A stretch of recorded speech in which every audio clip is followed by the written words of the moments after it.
रामपुर नाम के एक गांव में एक छोटे से घर में एक बूढ़ी माँ अपने बेटे राजू के साथ रहती थी। वह विधवा थी और उसकी पूरी दुनिया बस उसका बेटा ही था। उसका बेटा राजू बहुत ही आलसी और लापरवाह था, जबकि उसकी माँ बहुत ही मेहनती और साफ दिल की थी। माँ, ओ माँ, खाना बना क्या? मुझे बहुत भूख लगी है, जल्दी दो। लगता है खाना अभी तक बड़ा नहीं है। पता नहीं माँ क्या करती रहती है, मुझे जाके देखना पड़ेगा।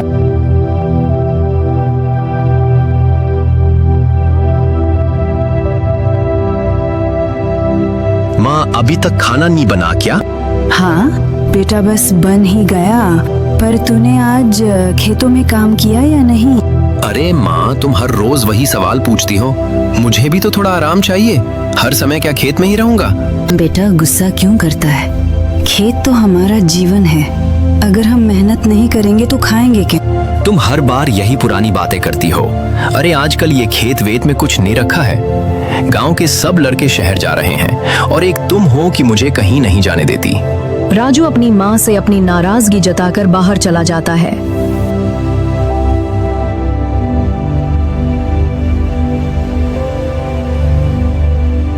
थोड़े समय बाद राजू की माँ दुखी होकर राजू को खाना परोस देती हैं और फिर वहां से चली जाती हैं। खाना खाने के बाद राजू अपनी माँ से बोला, अरे ओ माँ, मैं राकेश के साथ थोड़ी देर बाहर टहलने जा रहा हूँ। आने में थोड़ी देर हो सकती है।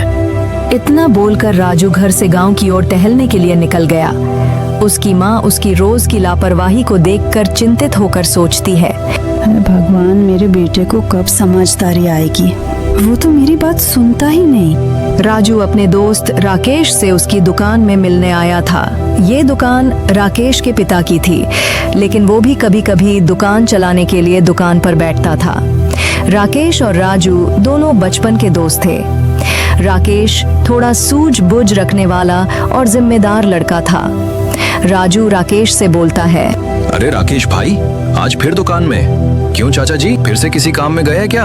अरे नहीं, तू तो जानता है आजकल बाबूजी की तबीयत कुछ ठीक नहीं रहती। अब उनकी उम्र भी तो हो चुकी है, इसलिए यार घर की जिम्मेदारी धीरे धीरे मुझे ही लेनी होगी। वैसे भी बाबूजी ने मुझे अकेले ही बहुत मुश्किलों से बड़ा किया है। माँ तो मेरी बचपन में ही गुजर गई थी। कुछ समय बाद जब अंधेरा होने को आया तो राजू घर लौटा।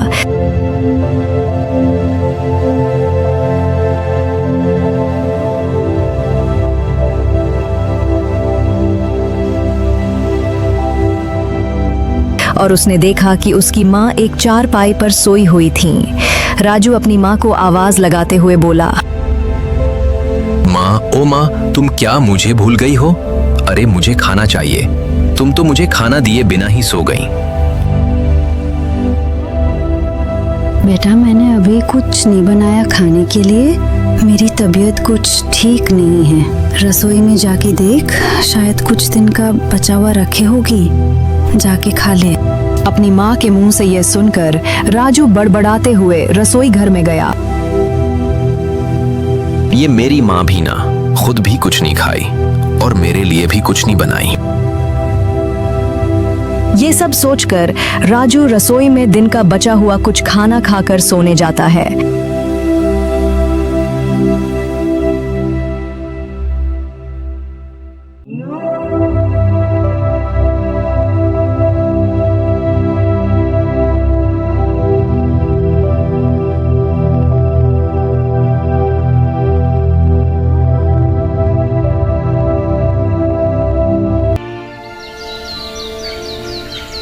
अगली सुबह जब राजू बाहर जाने के लिए तैयार होता है तो राजू देखता है उसकी माँ अब भी अपनी चारपाई पर लेटी हुई थी।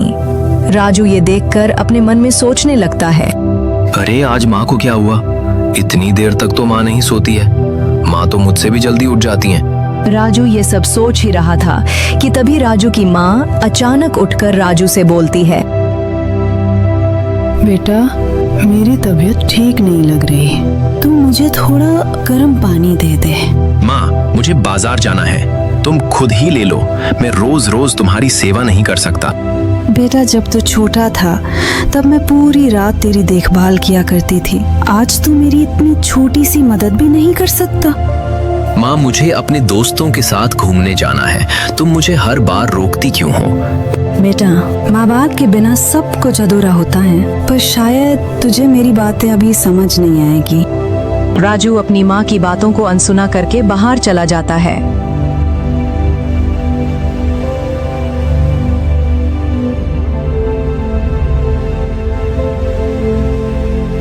कुछ समय बाद राजू अपने दोस्त राकेश से मिलता है। दोनों राकेश की दुकान में बैठकर बातें करने लगते हैं। अरे राकेश भाई, हमारे हम उम्र के लगभग सभी किसी न किसी काम से गांव के बाहर गए हैं, और एक हम है जो इसी गांव में खेती मजदूरी कर। अरे तू ऐसा क्यों बोल रहा है? अच्छा ही है ना, हम गांव में अपने अपनों के साथ रहते हैं और हमें कभी भी दूसरों की जिंदगी से खुद की जिंदगी की तुलना नहीं करनी चाहिए। वाह, तू तो बहुत बड़ी बड़ी बातें करने लगा है। ये सब बड़ी बड़ी बातें नहीं है, हम अब बड़े हो गए हैं, हमें अब घर की जिम्मेदारी उठाना सीखना होगा। तू भी थोड़ा अपनी माँ का ख्याल रखा कर, समझा? अरे ठीक है, इतना ज्ञान मत दे। अभी मैं चलता हूँ, मुझे बहुत भूख लगी है। राजू ये बोलकर चिड़चिड़ा मन से घर को लौट जाता है।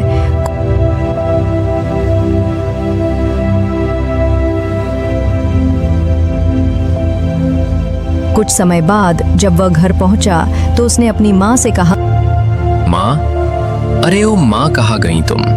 मुझे बहुत जोर की भूख लगी है, खाना दो जल्दी।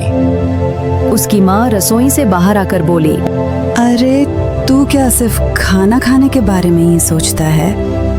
तूने एक बार भी इस बीमार माँ के बारे में सोचा भी है? मेरी उम्र हो गई है, अब मैं तुझे ऐसे घर में बैठकर नहीं खिला सकती। अरे सीख कुछ अपने दोस्त राकेश से, कितना जिम्मेदार लड़का है वो। राजू को अपनी माँ के मुंह से ये सब बात सुनकर गुस्सा आया और बोला, ठीक है, फिर चला जाऊंगा मैं घर छोड़कर, रहना फिर अकेले ही। वैसे भी दिया ही क्या है आप लोगों ने? बाबा तो नशा कर करके बीमार होकर गुजर गए, रखा ही क्या मेरे लिए यहाँ? बस एक जमीन का टुकड़ा। ये बोलकर राजू गुस्सा में घर छोड़कर चला गया और गांव के मंदिर में आज का दिन गुजार की सोची। जब वह मंदिर पहुंचा तो उसे मंदिर के पुजारी जी मिले। पुजारी जी ने राजू से कहा, राजू, तू यहाँ क्या कर रहा है? तू तो ज्यादा मंदिर ही नहीं आता, तो आज यहाँ कैसे? अरे पंडित जी, ऐसा कुछ भी तो नहीं है, मैं तो बस पूजा करने आया था। राजू पंडित जी को अपनी माँ के साथ हुए झगड़े के बारे में कुछ नहीं बताता है और वहां से चला आता है। थोड़ी देर बाद शाम भी हो जाती है। राजू थक हार कर घर लौट आता है और उसकी माँ उसको देख तुरंत बोलती है, बेटा आ गया तू, चल जल्दी से हाथ मुंह धो ले, मैं तेरे लिए खाना लगा देती हूँ। राजू अपनी माँ के इस बर्ताव को देख थोड़ा हैरान हो गया। उसने मन ही मन सोचा, आज तो मैंने माँ को इतनी बातें सुनाई थी, फिर माँ मेरे साथ इतना अच्छा व्यवहार कर रही हैं। मुझे तो लगा था आज माँ मेरे से बहुत गुस्सा होगी। राजू यही सब सोचकर अपनी माँ के साथ रात का खाना खाता है और थोड़ी देर बाद अपने कमरे में सो जाता है।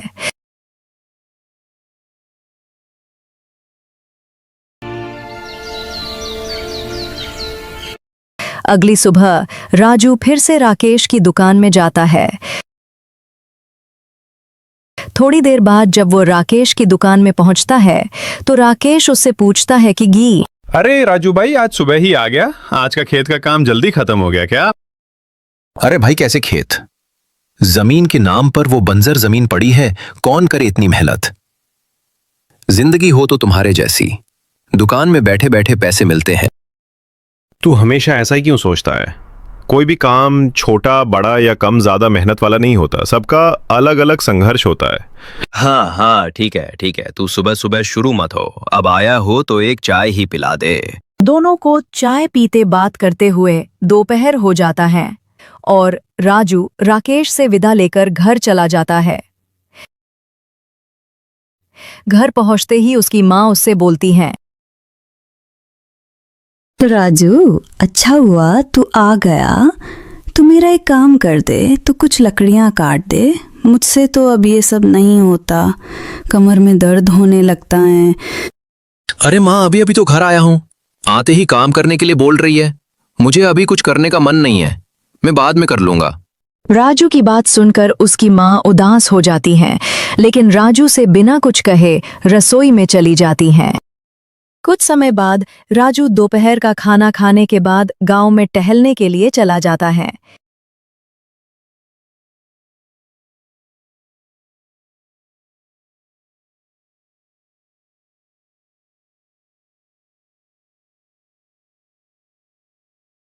रास्ते में उसको भूपति नाम का एक जमींदार मिलता है। जमींदार राजू को देखकर उससे बोलता है, अरे राजू, कहाँ इधर उधर भटक रहा है? मुझे अपने खेत के लिए कुछ मजदूरों की जरूरत है, तू भी आजा, अच्छे पैसे दूंगा। राजू इतराते हुए बोलता है, अरे सेठ जी, मैं ये मजदूरी वाले काम नहीं करता, आप किसी और को ढूंढ लो। राजू ये बोलकर वहां से राकेश की दुकान की ओर चला गया। राकेश राजू को देखकर पूछता है, अरे राजू भाई, तू अभी थोड़ी देर पहले ही तो यहाँ से गया था ना, अभी फिर से आ गया? अरे कुछ अपनी बूढ़ी माँ की भी मदद कर लिया कर, ऐसे दिन भर मत घुमा के भाई। अरे अब तू शुरू मत हो यार, सब लोग तो बस मुझे ही सुनाते रहते हैं। अरे चैन से जीने भी दोगे तुम लोग? अरे तू गुस्सा क्यों कर रहा है? मैं तो तेरे ही भले के लिए बोल रहा हूँ। ये सब छोड़, अभी मेरे मन में एक विचार आया है। मैं सोच रहा हूँ कि मैं भी तेरी ही तरह गांव में एक दुकान खोल लूं। राकेश थोड़ा हैरान होकर राजू से पूछता है, तू दुकान खोलेगा? किस चीज का दुकान खोलेगा? तू दुकान चला भी पाएगा?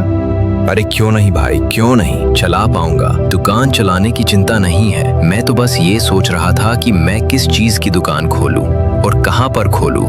ठीक है, फिर तूने अगर दुकान खोलने की ठानी ली है तो फिर एक काम कर, तू फल का दुकान खोल। हमारे गांव में कोई भी फल की दुकान नहीं है, गांव के सब लोग बाजार जाकर ही फल खरीदते हैं। और तू जगह की चिंता मत कर, मेरे जो गिरधारी चाचा है ना, तू उनसे बात कर, वो तुझे गांव में एक अच्छी सी जगह पे दुकान दिलवाएंगे। राजू थोड़े समय बाद गिरधारी लाल से मिलने आता है।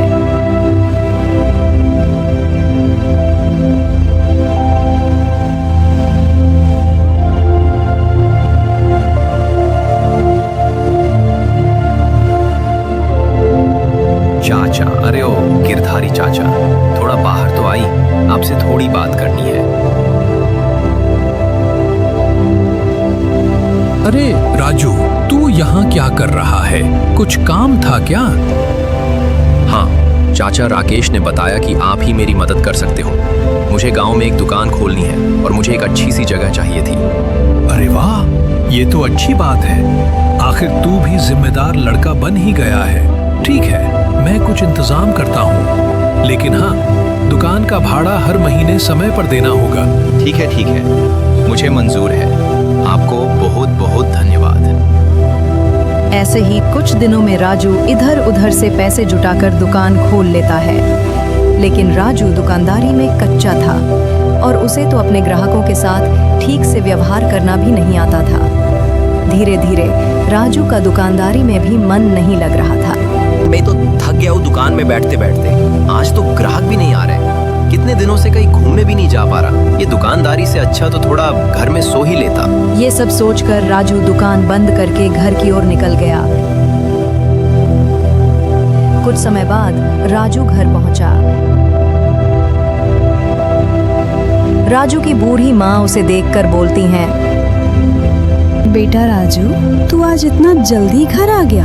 आज क्या बिक्री अच्छी हुई है? क्या खाक बिक्री, दुकान में तो आज एक भी ग्राहक नहीं है। लगता है आजकल के लोग फलों का लुत्फ उठाना भूल गए हैं। ऐसे में पूरा दिन दुकान में कौन बैठेगा?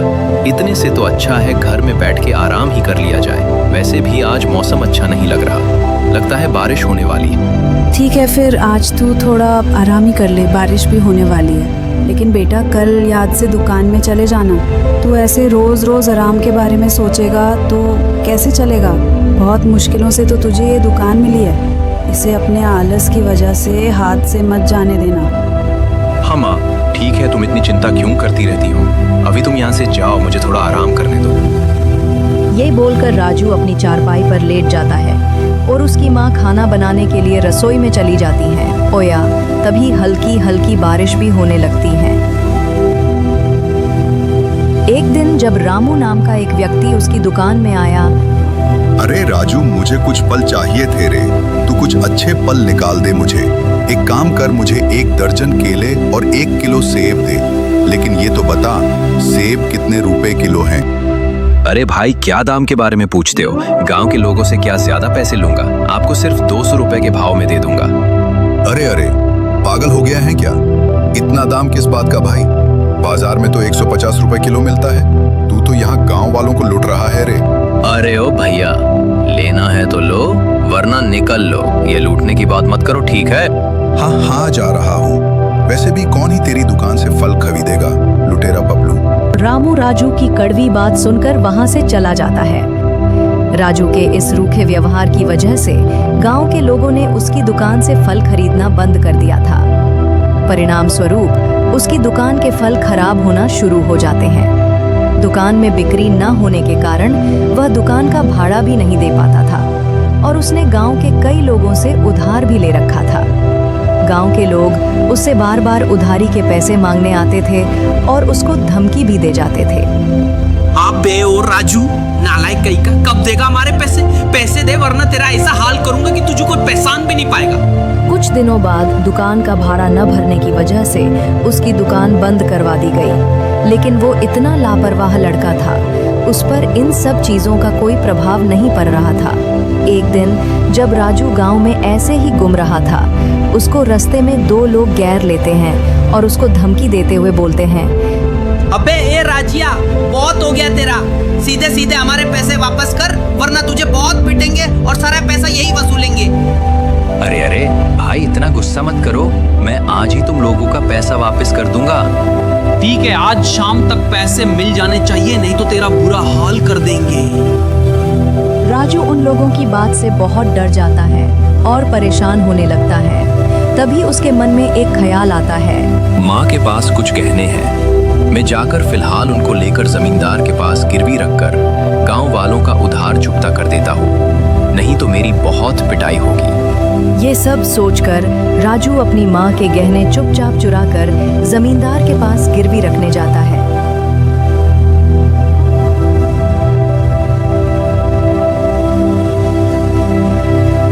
जमींदार जी, क्या आप ये गहने रखकर मुझे कुछ पैसे दे सकते हैं? मुझे पैसों की बहुत जरूरत है।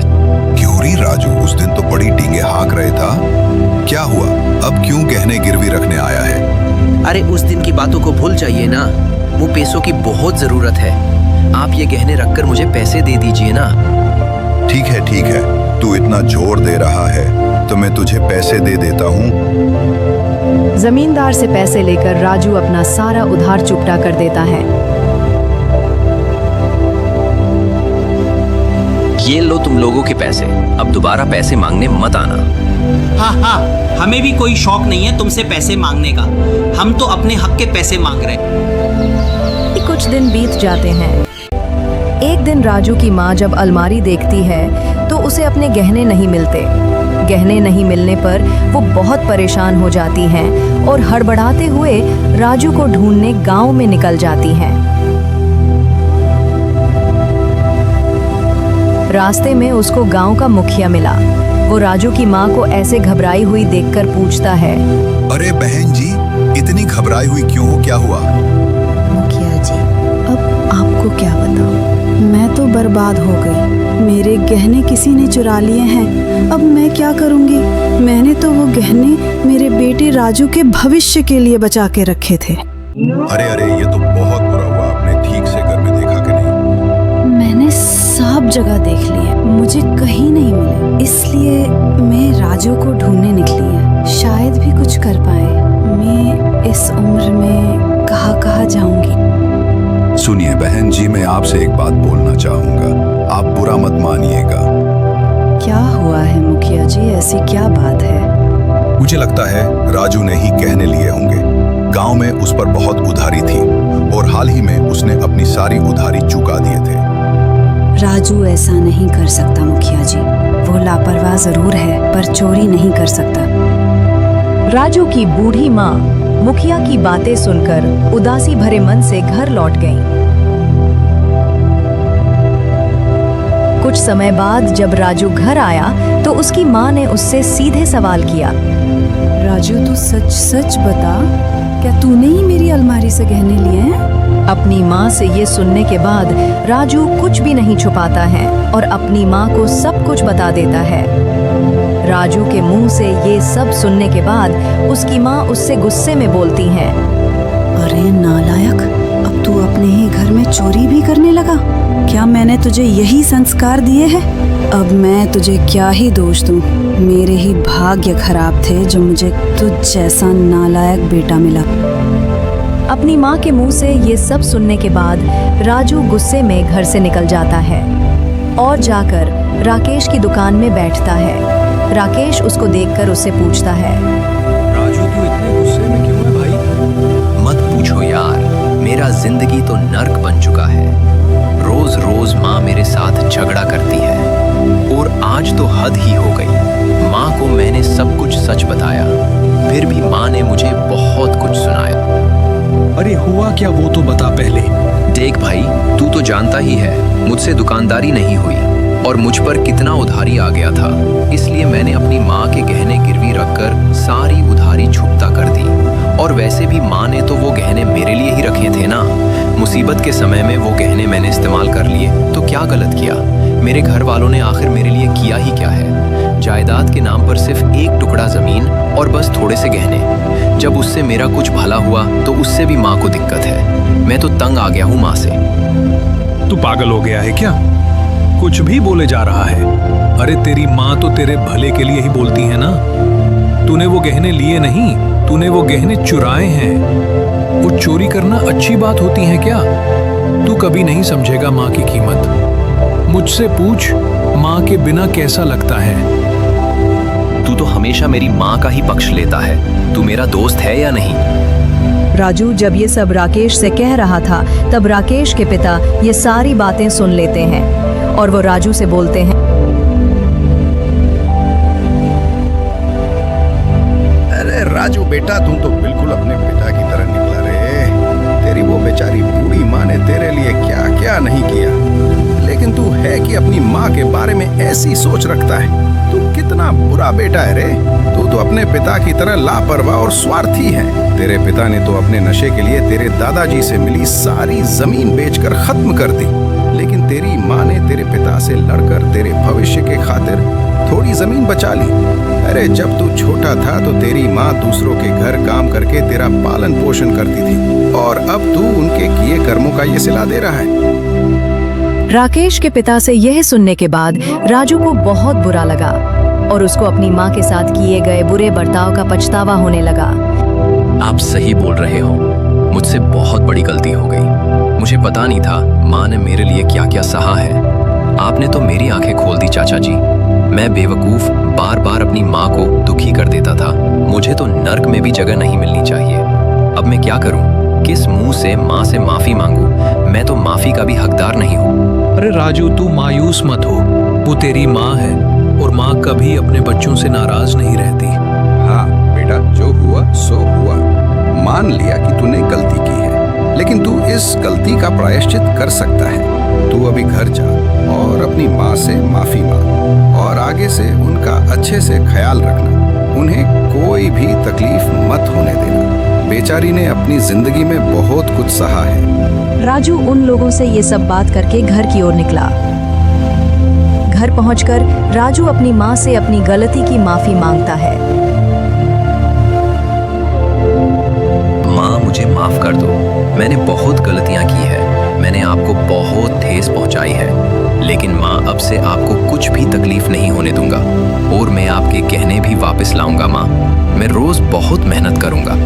कोई बात नहीं बेटा, देर से ही सही। तुझ में अकल तो आई, लेकिन बेटा तुझे मेरे लिए कुछ भी करने की जरूरत नहीं है। मैं तो तेरे भविष्य के लिए चिंता करती हूँ, इसलिए तुझे कम करने के लिए बोलती हूँ। मेरा क्या है, मैं तो अब बूढ़ी हो गई हूँ ना। तू तो बस मेरे साथ अच्छे से बातचीत कर लिया करना और मुझसे कभी दूर मत जाना। यही मेरे पास रहकर जो भी तू कमाएगा उसी में मैं खुश रहूंगी। ये सब बात करते हुए दोनों माँ बेटे की आंखों में आंसू आ रहे थे। अगली सुबह राजू पूरे जोश में अपने खेत पर काम करने चला जाता है। ऐसे ही राजू रोज खेती बाड़ी या मजदूरी करके अपनी माँ के साथ खुशी से जीवन बिताने लगता है।